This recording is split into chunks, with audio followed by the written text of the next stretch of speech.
99%가 모르는 한 가지가 있습니다. 사람과 돈, 그리고 운을 끌어당기는 힘은 이 특별한 재능이 아니라 우리가 가장 먼저 잃어버리는 순수한 마음이라는 사실입니다. 화려한 스펙도 완벽한 스토리도 필요 없습니다. 바다에 떠 있는 배를 생각해 보세요. 겉은 쇠로 만들어졌지만 배를 살리는 것은 무게가 아니라 부력입니다. 인생도 같습니다. 자존심이라는 쇳덩이를 껴안고 가라앉을 것인가? 아니면 순수함이라는 구명조끼를 입고 다시 떠오를 것인가? 정주영의 젊은 날은 늘 모자랐습니다. 돈도, 배움의 기회도. 그러나 그에게는 하나가 있었습니다. 모릅니다. 가르쳐 주시겠습니까? 뭐라고 말할 수 있는 담대함. 그 한 문장이 사람의 마음을 열었습니다. 나이 많은 상인들이 조용히 미소 지으며 말하곤 했죠. 정직하군, 믿을 수 있겠네. 허세는 벽을 만들고 순수함은 문을 엽니다. 많은 이가 아는 척으로 스스로를 높이려 하지만 진짜 신뢰는 모르면 모른다고 말하는 용기에서 시작됩니다. 여기서 중요한 오해를 풀어야 합니다.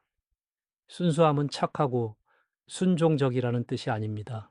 그것은 더 나아지고 싶다는 의지, 배우려는 마음, 타인의 가르침을 기꺼이 받아들이는 유연성입니다. 남들이 자존심 때문에 끝내 묻지 못할 때 그는 물었습니다. 남들이 허세로 빈틈을 가릴 때 그는 배움으로 그 빈틈을 채웠습니다. 그래서 실패가 와도 무너지지 않았습니다. 넘어지면 일어섰고 잘못하면 인정했으며 모르면 물었습니다. 단순한 습관이었지만 이 습관이 사람 신뢰 기회를 불러왔습니다. 한 번은 이런 장면이 있었습니다. 중요한 거래 자리에서 그는 당당히 제품을 소개했습니다. 상대 회사 사장이 조용히 물었습니다. 그 자신감의 근거가 무엇입니까? 순간 그의 머릿속이 하얘졌습니다. 근거 없는 자신감, 소위 말하는 허세였던 겁니다. 그날 이후 그는 결심했습니다. 아는 척을 버리자. 대신 이렇게 말하기로 했습니다. 솔직히 아직 잘 모릅니다. 가르쳐 주실 수 있습니까? 놀랍게도 상대의 표정이 부드러워졌습니다. 정직함은 공격이 아니라 신호입니다. 당신이 배울 준비가 된 사람이라는 신호. 그 신호는 사람을 불러오고 협력을 만들고 결국 돈의 흐름까지 바꿉니다. 여러분의 일상에 이 원리를 끼워 넣어 봅시다. 회의 시작 30초 이렇게 선언해 보세요. 첫째, 인정. 이 부분은 제가 더 배워야 합니다. 둘째, 청취. 현장에서 체감하신 의견을 듣고 싶습니다. 셋째, 약속. 오늘 나온 제안 중 하나를 즉시 실행하겠습니다. 이 세 문장은 내가 완벽하다는 거짓 신화를 깨고 팀의 지혜를 소환하는 주문입니다. 회사가 작아도 팀이 적어도 이 구조는 작동합니다. 왜냐하면 인간은 진심에 반응하기 때문입니다. 순수함은 리더십의 기술이기 전에 인간관계의 태도입니다. 삼성의 이건희 회장이 강조했던 변화하라는 말도 사실 배움 앞에 겸허에서 출발합니다. 바꾸려면 먼저 인정해야 합니다. 기존 방식으로는 부족하다. 인정이 있어야 질문이 나오고 질문이 있어야 답이 들어옵니다. 질문 없는 조직은 서서히 말라갑니다. 허세가 흐르는 회의실의 공기는 무겁고 순수함이 흐르는 회의실의 공기는 가볍습니다. 가벼움은 움직임을 만듭니다. 움직임은 기회를 데려옵니다. 한 노포 식당의 할머니 주인장이 들려준 말이 있습니다. 우린 가진 건 별로 없지만 고마운 것들만 가득하답니다. 정주영은 그 말을 듣고 오래 조용히 있었다고 합니다. 마음이 감사를 선택하는 순간 사람은 폐쇄에서 개방으로 이동합니다. 개방은 배움의 문이고 배움은 부의 통로입니다. 부자는 돈이 많아서가 아니라 배움의 속도가 빠르기 때문에 더 많은 기회와 사람과 운을 얻게 됩니다. 순수함은 바로 그 속도를 높이는 엔진입니다. 혹시 지금 당신의 삶에서 문이 닫혀 있다고 느끼나요? 거래가 막히고 사람이 떠나고 운이 달아나는 것 같나요? 먼저 거울 앞에 서서 이렇게 물어보세요. 나는 지금 아는 척을 하고 있는가, 알고자 하는가? 나는 보여주기를 선택하는가, 배우기를 선택하는가? 보여주기는 관계를 소비하지만 배우기는 관계를 축적합니다. 보여주기는 돈을 쫓게 만들지만 배우기는 신뢰를 쌓게 합니다. 신뢰는 돈보다 느리게 모이지만 한 번 쌓이면 돈보다 오래 갑니다. 여기 작은 훈련을 드립니다. 오늘 단 한 번 가장 어려운 자리에서 이렇게 말해 보세요. 그 부분은 제가 충분히 이해하지 못했습니다. 구체적으로 알려주실 수 있나요? 그리고 상대가 답하면 메모하고 요약하고 그중 하나를 바로 실행하세요. 단 하루만 해도 당신을 둘러싼 공기가 달라집니다. 사람들은 본능적으로 성장하는 사람에게 끌립니다. 성장하는 사람에겐 기회와 자원이 실려옵니다. 이것이 순수함의 경제학입니다. 계산하지 않는 진심이 결국 가장 경제적입니다. 왜냐하면 진심은 반복 거래를 만들고 반복은 예측 가능한 흐름을 만들기 때문입니다. 정리해 봅시다. 순수함은 착함이 아니라 배움의 의지다. 허세는 벽, 정직은 문이다. 모릅니다. 가르쳐 주시겠습니까? 는 신뢰를 소환하는 주문이다. 보여주기보다 배우기를, 완벽보다 실행을. 오늘 단 한 번의 솔직한 질문이 내일의 큰 기회를 부른다. 그러나 기억하십시오. 순수함만으로는 충분하지 않습니다. 마음이 고요하지 않다면 들어오는 복도 금세 새어 나갑니다. 다음 장에서 우리는 묻습니다. 감사와 결핍. 왜 어떤 이는 늘 부족하고 어떤 이는 이미 풍요로운가? 답은 의외로 간단하지만 삶을 통째로 뒤집습니다. 당신의 시선 한 끗이 당신의 불을 바꿉니다. 계속 가볼까요? 사람들은 종종 강해 보이려 합니다. 더 많이 아는 것처럼, 더 잘나 보이는 것처럼. 하지만 아이러니하게도 이 가짜 강함이야말로 진짜 성장을 막는 가장 큰 족쇄입니다. 허세는 순간적으로는 멋있게 보일지 몰라도 결국 신뢰를 그거 갉아먹는 독이 됩니다. 반대로 약해 보이더라도 솔직하게 인정하는 태도는 시간이 갈수록 강력한 무기가 됩니다. 정주영은 젊은 시절 여러 차례 거래해서 허세의 위험을 뼈저리게 느꼈습니다. 근거 없는 자신감을 내세웠다가 상대의 단 한마디, 질문에 무너진 경험. 그날 이후 그는 결심했습니다. 아는 척을 버리자. 모르면 모른다고, 부족하면 부족하다고. 단순한 태도 변화였지만 그 변화가 거래의 흐름을 바꿔놓았습니다. 사람들은 오히려 더 믿음을 주었고 그의 말과 행동은 무게를 갖기 시작했습니다. 왜냐하면은 정직은 계산된 기술이 아니라 배움의 준비 상태이기 때문입니다. 삼성의 이건희 회장이 남긴 유명한 말이 있습니다. 마누라와 자식 빼고 다 바꿔라.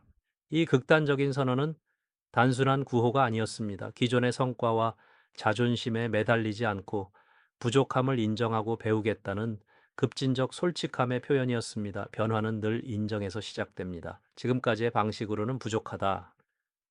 이 단순한 한 문장을 말할 수 있는 용기. 그것이 곧 혁신의 씨앗입니다. 현대 경영 현장에서 제가 자주 권하는 훈련이 있습니다. 이름하여 30초 솔직 루틴입니다. 회의가 시작되면 먼저 세 마디를 꺼내 보십시오. 첫째, 인정. 이 부분은 제가 더 배워야 합니다. 둘째, 청취.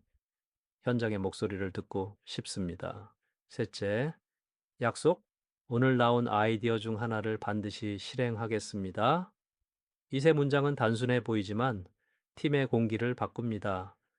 허세가 흐르는 회의실은 무겁지만 솔직함이 흐르는 회의실은 가볍습니다. 가벼움은 움직임을 낳고 움직임은 결과를 불러옵니다. 작은 예를 들어 볼까요? 한 회의에서 두 명의 관리자가 있었습니다. A는 모든 것을 아는 척하며 직원의 의견을 일축했습니다. 그건 내가 이미 다 알아. 공기는 싸늘해졌고 아무도 더 이상 입을 열지 않았습니다. 반면 B는 이렇게 말했습니다. 솔직히 아직 확신이 없습니다. 더 설명해 주실 수 있나요? 그 순간 직원의 눈빛이 살아났고 방 안의 공기가 달라졌습니다. 같은 자리, 다른 태도. A는 벽을 세웠고 B는 문을 열었습니다. 리더뿐 아니라 개인도 마찬가지입니다. 취업 면접에서, 회의 자리에서, 혹은 가정에서조차 우리는 종종 강해 보이려 합니다. 하지만 기억하십시오. 사람들은 완벽한 척하는 사람보다 배울 준비가 된 사람을 더 신뢰합니다. 왜냐하면 완벽은 허상이고 배움은 가능성이기 때문입니다. 정주영은 실패를 두려워하지 않았습니다. 더 정확히 말하면 그는 실패를 공개적인 배움의 기회로 삼았습니다. 예, 중요한 계약에서 잘못된 판단을 했을 때도 숨기지 않았습니다. 이번에는 제 잘못입니다. 다음에는 어떻게 하면 좋을까요? 이 한 문장이 신뢰를 쌓았고 그 신뢰가 돈보다 더 큰 자산이 되었습니다. 허세는 단기적 방패이지만 솔직함은 장기적 무기입니다. 여기서 스스로에게 질문해 보십시오. 나는 지금 아는 척으로 시간을 허비하고 있지 않은가? 나는 부족함을 인정하고 배우려는 태도를 유지하고 있는가? 허세는 성장의 속도를 늦추고 솔직함은 속도를 높입니다. 사람과 돈과 우는 속도가 빠른 곳으로 몰려듭니다. 결국 솔직함은 가속기입니다. 배움의 길을 빠르게 열어주는 엔진입니다. 정리해 봅시다. 허세는 신뢰를 갉아먹는다. 솔직한 인정은 신뢰를 불러온다. 잘 모릅니다. 알려주실 수 있나요? 는 약점이 아니라 강점이다. 팀과 조직은 완벽한 리더가 아니라 배움 앞에 겸허한 리더를 따른다. 그러나 여기서 또 다른 질문이 생깁니다. 솔직함과 배움으로 문을 열었는데도 어떤 사람들은 전 여전히 결핍감 속에 산다는 사실입니다. 왜 어떤 이는 끝없이 부족하다 느끼고 어떤 이는 작은 것에도 풍요를 느낄까요? 그 답은 감사라는 렌즈에 있습니다. 다음 이야기에서 우리는 없다를 찾는 자와 있다를 발견하는 자의 결정적 차이, 바로 풍요의 심리학을 다루겠습니다. 사람은 누구나 더 많은 것을 원합니다. 더 많은 돈, 더 높은 자리, 더 넓은 집. 그런데 이상하지 않습니까? 어떤 이는 가진 것이 많아도 늘 부족하다 말하고 어떤 이는 가진 것이 적어도 마음이 넉넉합니다. 차이는 단순합니다. 뭐 없다를 찾느냐, 있다를 발견하느냐. 정주영은 어느 날 지방 출장을 마치고 늦은 밤 허름한 식당에 들렀습니다. 특별한 재료 하나 없는 소박한 정식. 그러나 맛은 따뜻하고 깊었습니다. 그는 무심코 말했습니다. 우리 할머니가 해주시던 밥맛이랑 비슷하네요.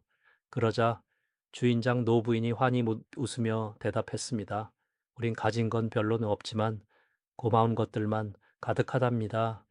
그 한마디는 그의 가슴을 울렸습니다. 그때 그는 깨달았습니다. 풍요로움은 소유의 양에서 오는 게 아니라 느낄 수 있는 능력에서 비롯된다는 것을. 여러분도 경험 보셨을 겁니다. 누군가는 억대 연봉을 받아도 불안해하고 누군가는 월급이 적어도 웃음을 잃지 않습니다. 같은 세상을 살아도 렌즈가 다르면 풍경이 달라집니다. 불만의 눈으로 보면은 부족함만 보이고 감사의 눈으로 보면은 모든 것이 선물로 바뀝니다. 아침에 눈을 뜨면 햇살이 있고 밥그릇에 밥이 담겨 있고 몸이 움직여 줍니다. 당연하다고 생각하면 삶은 밋밋해지지만 고맙다고 느끼면 삶은 충만해집니다. 삼성의 이건희도 위기 속에서 늘 말했습니다. 위기는 곧 기회다. 이 말의 뿌리는 단순한 경영 전략이 아니라 감사의 태도에 있습니다. 위기를 바라볼 때 억이 없다를 찾는 사람은 좌절하지만 있다를 발견하는 사람은 그 속에서 길을 냅니다. 현대의 초기 시절 돈은 없었지만 동료가 있었습니다. 설비는 낡았지만 같은 꿈을 가진 젊은이들의 열정이 있었습니다. 그 시간 자체가 이미 진짜 자산이었습니다. 여러분도 지금 불평 대신 감사를 선택할 수 있습니다. 방법은 어렵지 않습니다. 매일 단 5분 감사 스캔을 해 보십시오. 아침에는 오늘 내 곁에 있는 한 사람을 떠올리며 감사하기. 점심에는 지금 내가 가진 가장 작은 것 하나에 감사하기. 밤에는 오늘 하루 웃게 해준 장면을 기록하기. 단 세 가지지만 뇌는 점점 이따의 언어를 학습합니다. 뇌가 이따에 길들여지면 삶은 점점 풍요롭게 보이기 시작합니다. 정주영은 이렇게 말했습니다. 없다를 찾는 자는 평생 부족 속에 살고 있다를 발견하는 자는 이미 풍요 속에 산다. 이 말은 단순한 교훈이 아니라 실제 그의 삶을 지탱한 원리였습니다. 그는 공장이 막 세워졌을 때 늘 불안했습니다. 자금은 빠듯했고 설비는 언제 고장 날지 몰랐습니다. 그런데 어느 날 젊은 직원이 조용히 말했습니다. 사장님, 여긴 돈은 없지만 마음은 참 풍요롭습니다. 그 말에 그는 가슴이 뜨거워졌습니다. 부족하다고 생각했던 순간에도 이미 그는 많은 것을 가지고 있었습니다. 함께 땀 흘리고 웃는 동료, 같은 목표를 향해 나아가는 시간, 그것이야말로 풍요의 한가운데였습니다. 여러분은 지금 무엇을 보고 있습니까? 통장의 숫자가 부족하다며 불안해 합니까? 아니면 오늘도 내 옆에 있는 가족과 동료를 바라보며 웃을 수 있습니까? 진짜 부자는 돈의 크기가 아니라 감사의 크기로 나뉩니다. 감사가 깊은 사람에겐 돈도 사람도 운도 자연스레 끌려옵니다. 왜냐하면은 감사는 관계를 살리고 관계가 기회를 낳고 기회가 부를 만들어 주기 때문입니다. 정리해 봅시다. 풍요는 양이 아니라 느낄 수 있는 능력이다. 불만의 눈으로 보면은 부족만 보이고 감사의 눈으로 보면은 모든 게 선물이다. 작은 것에 감사할 줄 아는 순간 이미 큰 부를 소유한 것이다. 진짜 부자는 통장이 아니라 마음의 렌즈로 결정된다. 하지만 여기서 또 한 가지 질문이 생깁니다. 감사의 눈을 갖고 있음에도 왜 어떤 이는 여전히 불안과 초조에 흔들릴까요? 바로 마음을 다스리지 못했기 때문입니다. 다음 이야기에서 우리는 왜 마음을 다스리지 못하면 복은 들어오지 않는가를 다루겠습니다. 그리고 그것이 어떻게 돈과 사람, 운을 불러오는 열쇠가 되는지 밝혀보겠습니다. 감사로 풍요를 느낄 수 있게 되었는데도 여전히 삶이 흔들린다고 말하는 사람들이 있습니다. 왜일까요? 이유는 단순합니다. 마음을 다스리지 못했기 때문입니다. 아무리 많은 기회를 붙잡아도 내면이 불안정하면 결국 손에서 흘러나갑니다. 정주영은 젊은 시절 공장이 막 세워졌을 때 늘 초조했습니다. 매출은 줄고 직원들은 떠나고 몸은 지치고 마음은 조급했습니다. 밤새 잠을 자도 쉬어지지 않았습니다. 그때 한 스님이 이렇게 말했습니다. 마음속이 어지럽히면 복은 들어오지 않는다네. 이 말은 그의 가슴을 깊이 찔렀습니다. 그는 깨달았습니다. 운은 밖에서 오는 것이 아니라 먼저 내 마음의 질서에서 시작된다는 것을. 여러분도 생각해 보십시오. 파도가 몰아치는 바다의 배가 흔들릴 때 가장 중요한 것은 외부의 바람이 아닙니다. 바로 키를 붙잡는 마음입니다. 마음이 흔들리면 배는 표류하지만 마음이 단단하면 어떤 풍랑도 결국 지나갑니다. 정주영은 위기의 순간마다 작은 습관을 실천했습니다. 조급할수록 호흡을 가다듬고 눈앞의 작은 일부터 차근차근 해냈습니다. 신기하게도 마음이 정리되자 무너졌던 흐름이 다시 돌아오기 시작했습니다. 떠났던 직원이 돌아오고 끊겼던 거래가 이어졌습니다. 마음을 다스리는 자는 혼란 속에서도 길을 찾습니다. 여기서 소개하고 싶은 간단한 훈련이 있습니다. 이름하여 HIL 루틴입니다. H 호흡, 10번 깊게 호흡하며 몸과 마음을 진정시킨다. A 안목, 문제를 작게 쪼개어 본다. 이 순간 내가 할 수 있는 가장 작은 일은 무엇인가? L 실행, 5분 안에 바로 실행한다. 이 3단계를 반복하면 불안한 마음은 정리되고 새로운 흐름이 들어옵니다. 현대 초창기 은행에서 자금을 빌리지 못해 막다른 길에 몰렸을 때도 정주영은 초조해하지 않았습니다. 대신 담담히 해결책을 찾았습니다. 그 차분함이 주변 사람들에게 신뢰를 주었습니다. 어떤 이는 말했습니다. 정하우 회장은 넌 위기 앞에서도 이상할 정도로 평온했다. 그래서 더 믿음이 갔다겠군도. 바로 그 믿음이 사람을 모으고 자본을 움직였고 기회를 불러왔습니다. 마음을 다스린다는 것은 단순히 불안을 억누르는 것이 아닙니다. 현실을 있는 그대로 받아들이고 그 안에서 길을 찾는 태도입니다. 불평과 원망에 빠지면은 길은 막히지만 지금 내가 할 수 있는 일을 묻는 순간 길은 열립니다. 여러분에게 묻고 싶습니다. 지금 마음이 요동치는 순간 무엇을 먼저 합니까? 핸드폰을 잡고 불안을 키우나요? 아니면 호흡을 고르고 할 수 있는 일을 찾나요? 작은 차이가 결국 큰 운명을 갈라놓습니다. 정리해 봅시다. 마음이 흔들리면 복도 떠난다. 호흡, 안목, 실행, 이 3단계가 흐름을 되돌린다. 위기 속 차분함은 신뢰를 낳고 신뢰는 돈과 사람을 끌어온다. 마음을 바로 세우는 순간 절망은 희망으로 바뀐다. 그러나 여기서 또 한 가지 의문이 남습니다. 마음을 다스리고 차분하게 길을 찾아도 인생에서 실패는 반드시 찾아옵니다. 그렇다면 실패는 끝일까요? 아니면 새로운 시작일까요? 다음 이야기에서 우리는 실패를 인정하고 배움으로 전환하는 습관이 어떻게 부와 기회를 끌어들이는 비밀 무기가 되는지 살펴보겠습니다. 누구나 실패를 두려워합니다. 하지만 진실은 이렇습니다. 성공은 실패를 피한 자에게 오지 않습니다. 실패를 인정하고 그 안에서 새로운 길을 찾는 자에게만 옵니다. 정주영은 평생 수많은 실패를 겪었습니다. 계약이 무산되고 사업이 무너지고 사람에게 배신당했습니다. 그러나 그는 달랐습니다. 보통 사람처럼 실패를 감추려 하지 않았습니다. 오히려 당당히 말했습니다. 이번엔 내가 잘못했다. 다음엔 어떻게 하면 좋을까? 이 한마디가 사람들의 마음을 움직였습니다. 그는 실패를 감추지 않고 배움을 드러냈습니다. 그 정직함이 신뢰를 불러왔습니다. 신뢰는 곧 돈보다도 큰 자산이 되었습니다.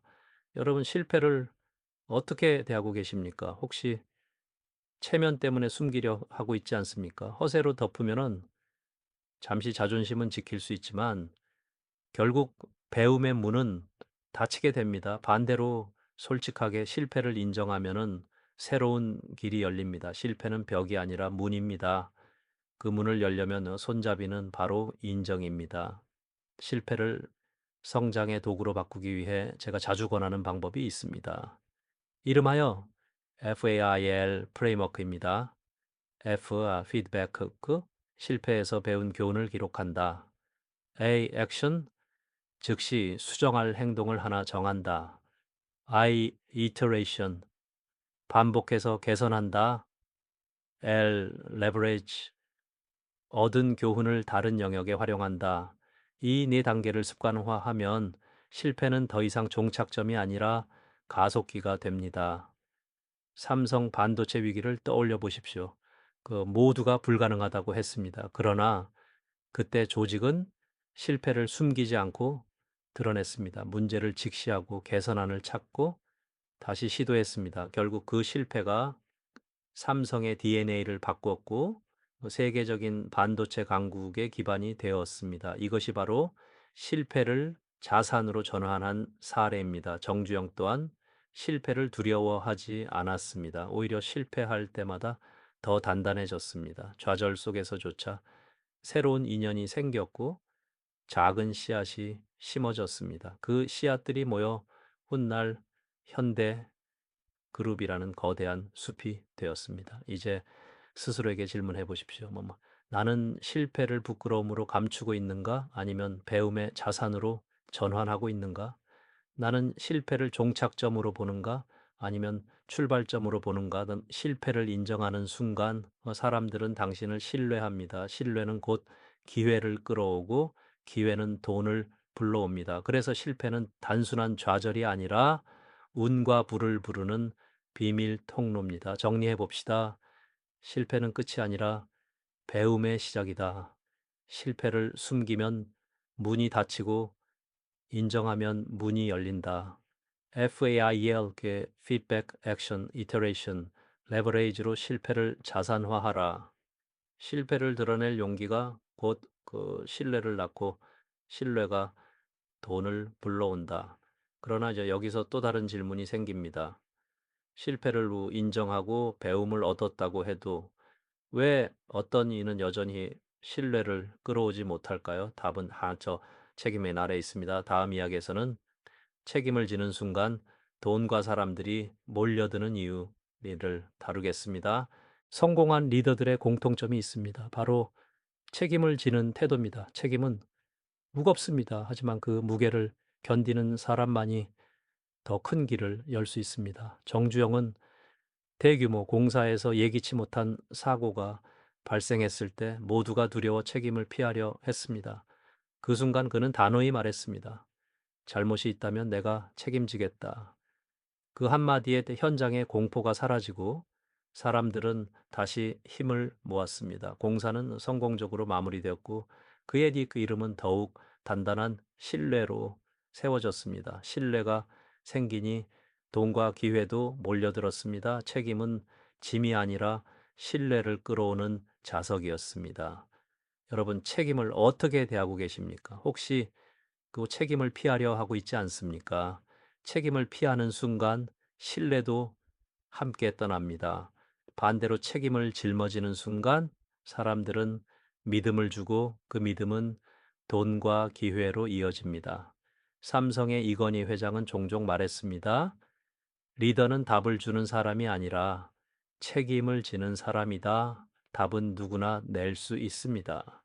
하지만 결과의 무게를 감당하는 사람은 드뭅니다. 그렇기에 책임을 지는 리더는 드물게 신뢰받고 드물게 큰 기회를 얻습니다. 책임을 실행으로 옮기기 위한 도구가 있습니다. 저는 이를 책임지도 Responsibility Map라고 부릅니다. 단 한 장에 정리할 수 있습니다. Who, 누가 책임자인가? What, 무엇을 책임지는가? When, 언제까지 책임을 다할 것인가? Risk, 실패했을 때 어떤 리스크가 있는가? 플랜 B, 리스크를 줄이기 위한 대안은 무엇인가? 이 5가지를 적는 순간 책임은 막연한 무게가 아니라 실행 가능한 약속이 됩니다. 현대건설의 초창기 프로젝트들은 늘 자금과 기술이 부족했습니다. 그러나 정주영은 직원들에게 이렇게 말했습니다. 나는 너희를 믿는다. 그리고 모든 책임은 내가 진다. 그 말이 젊은 인재들을 모이게 했습니다. 신뢰와 책임이 사람들을 붙잡았고 결국 불가능에 가까운 프로젝트조차 완수할 수 있었습니다. 책임은 리더 혼자 짊어지는 짐이 아니라 사람들을 함께 끌어올리는 지렛대였습니다. 한번 스스로에게 물어보십시오. 나는 책임을 피하며 안전한 길만 찾고 있는가? 아니면 책임을 짊어지고 더 큰 길을 열 준비가 되어 있는가? 책임은 무겁습니다. 그러나 그 무게를 감당하는 순간 마음은 오히려 단단해집니다. 두려움은 도망칠 때 커지고 맞설 때 작아집니다. 책임을 지는 사람만이 두려움을 이기고 남들이 감히 바라보지 못한 성공을 붙잡을 수 있습니다. 정리해 봅시다. 책임은 신뢰를 부르는 자석이다. 책임을 피하면은 기회도 떠난다. 책임을 지는 순간 사람과 돈과 운이 몰려든다. 책임은 짐이 아니라 더 큰 자유를 주는 지렛대다. 그러나 여기서 또 하나의 의문이 남습니다. 책임을 지고 신뢰를 얻었는데도 세상은 여전히 불가능해 보이는 도전으로 우리를 시험합니다. 다리가 없으면 어떻게 건너고 길이 없으면 어떻게 가야 할까요? 다음 이야기에서 우리는 정주영이 남긴 가장 강력한 교훈, 길이 없으면 스스로 길을 낸다. 는 개척 정신을 다루겠습니다. 사람들은 종종 말합니다. 그건 불가능해. 기술도 없고 돈도 없고 경험도 없으니 할 수 없다고. 그러나 정주영은 늘 이렇게 반문했습니다. 안 되는 게 아니라 안 해본 것이다. 현대그룹의 도전사는 이 한 문장으로 설명할 수 있습니다. 길이 없으면 길을 냈고 다리가 없으면은 배를 띄웠습니다. 조선업에 뛰어들었을 때도 모두가 비웃었습니다. 기술도 자본도 없는데 어떻게 배를 만들겠느냐. 그럼 하지만 그는 담담히 말했습니다. 우리는 할 수 있다. 배는 나 아직 없지만 정신은 이미 준비돼 있다. 결국 한국은 이그 세계적인 조선 강국으로 우뚝 섰습니다. 여러분 여기서 중요한 교훈이 있습니다. 세상에 원래부터 있는 길은 없습니다. 누군가의 발걸음이 쌓여서 길이 되는 것입니다. 불가능처럼 보이는 것은 단지 아직 누구도 시도하지 않았기 때문일 뿐입니다. 한번 상상해 보십시오.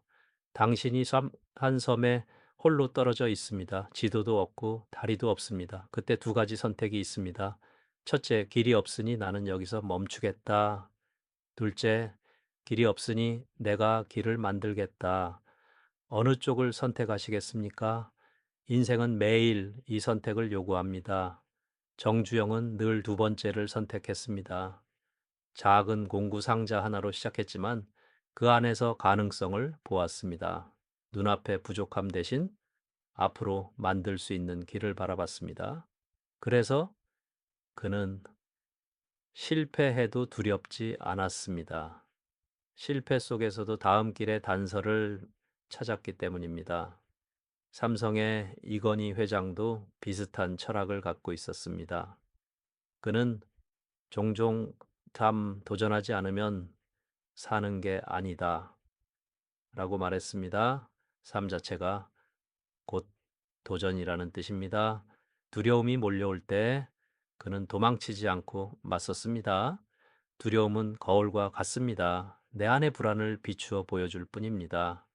하지만 그 거울을 깨고 나아가면 길은 반드시 열립니다. 여러분도 지금 불가능해 보이는 과제가 있습니까? 자본이 부족합니까? 경험이 없습니까? 그것은 단지 아직 시작하지 않았기 때문입니다. 시작하는 순간 길은 열립니다. 작은 발걸음 하나가 큰 항해의 첫 장이 됩니다. 실천 방법을 제안합니다.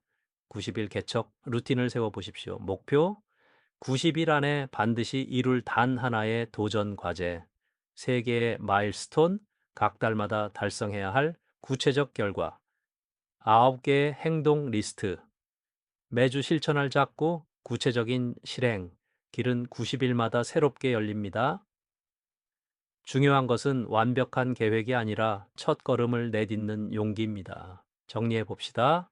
길은 원래부터 존재하지 않는다. 불가능은 아직 시도되지 않은 가능성일 뿐이다. 두려움은 거울이다. 그 거울을 깨고 나아갈 때 길이 열린다. 개척은 거대한 도전이 아니라 작은 첫걸음에서 시작된다. 그러나 여기서 또 다른 질문이 생깁니다. 길을 열었고 도전도 성공했는데 왜 어떤 이는 오래가지 못하고 부가 흩어져 버릴까요? 그 답은 돈의 흐름에 있습니다. 돈은 쌓아 두면 썩고 흘려보낼 때만 살아납니다. 다음 이야기에서 우리는 정주영이 강조했던 마지막 원리, 돈은 흘러야 산다. 즉, 부의 흐름의 철학을 살펴보겠습니다. 길을 열고 도전에 성공했다고 합시다. 그러나 여기서 중요한 질문이 남습니다.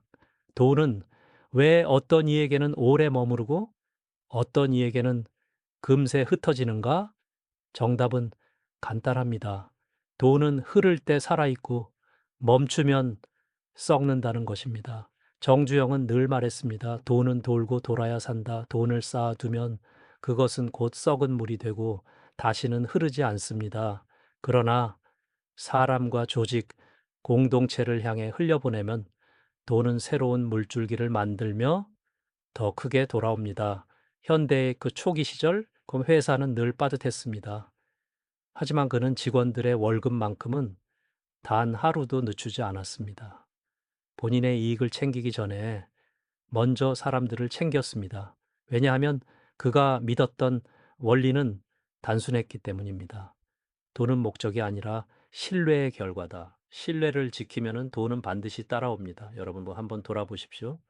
당신의 돈은 지금 어디로 흘러가고 있습니까? 단지 통장에 갇혀 있습니까? 아니면은 사람과 기회를 키우는 데 쓰이고 있습니까?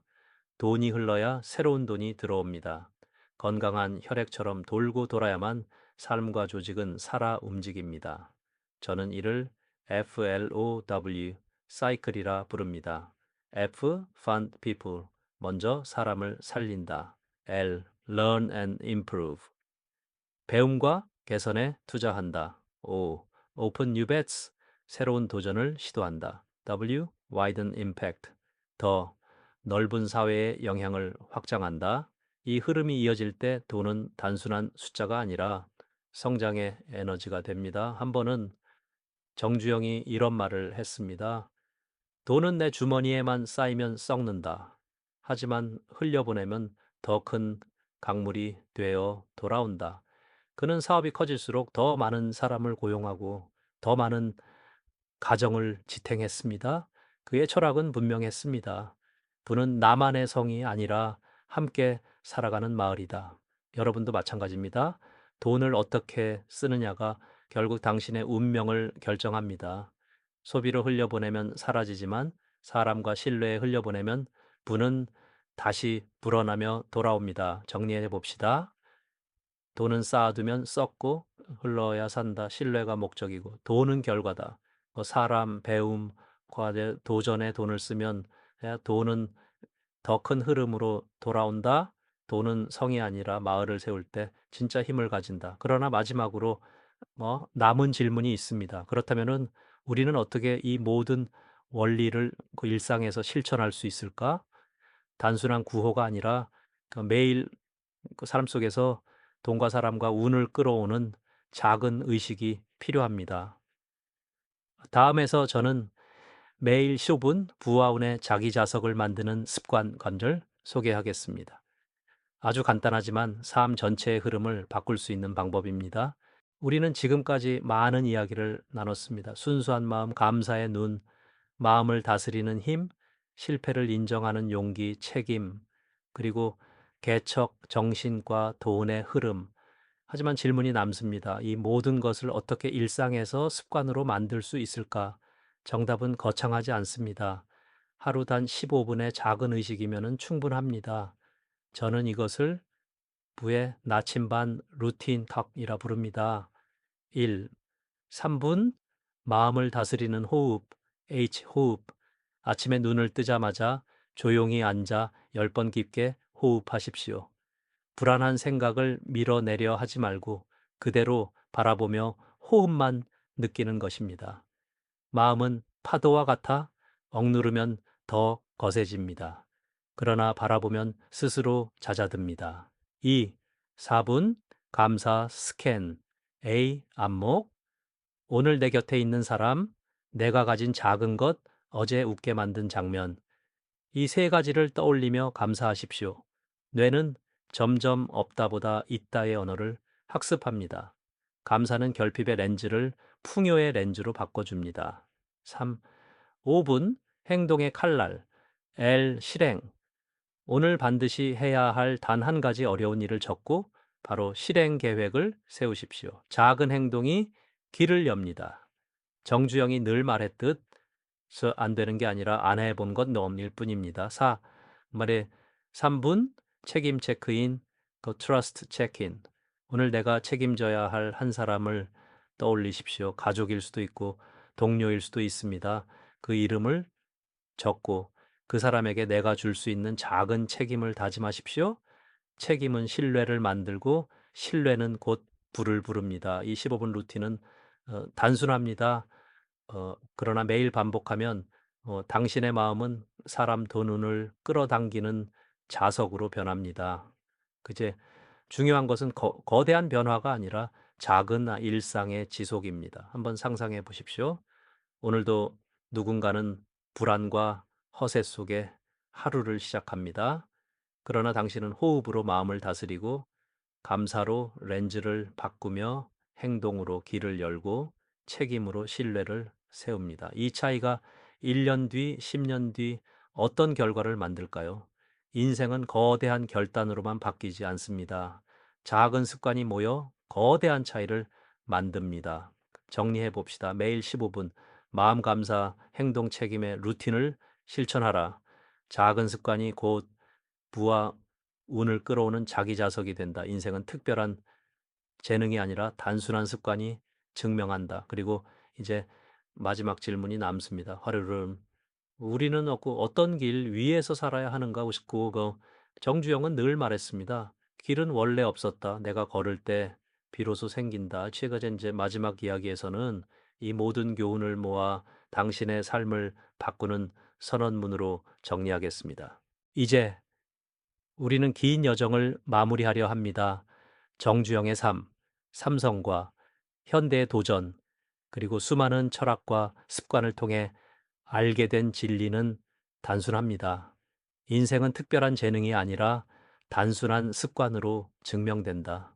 그 습관은 6가지 기둥 위에 서 있습니다. 순수함, 모르면 모른다고 말하는 용기, 감사, 없는 것을 찾지 않고 있는 것을 발견하는 눈, 마음 흔들리지 않고 질서를 세우는 힘, 실패, 숨기지 않고 드러내며 배움으로 바꾸는 태도, 책임, 무거운 짐을 지고도 끝까지 길을 여는 결단, 도전, 길이 없으면은 스스로 내는 개척 정신, 그리고 마지막으로 돈은 흘러야 산다는 원리.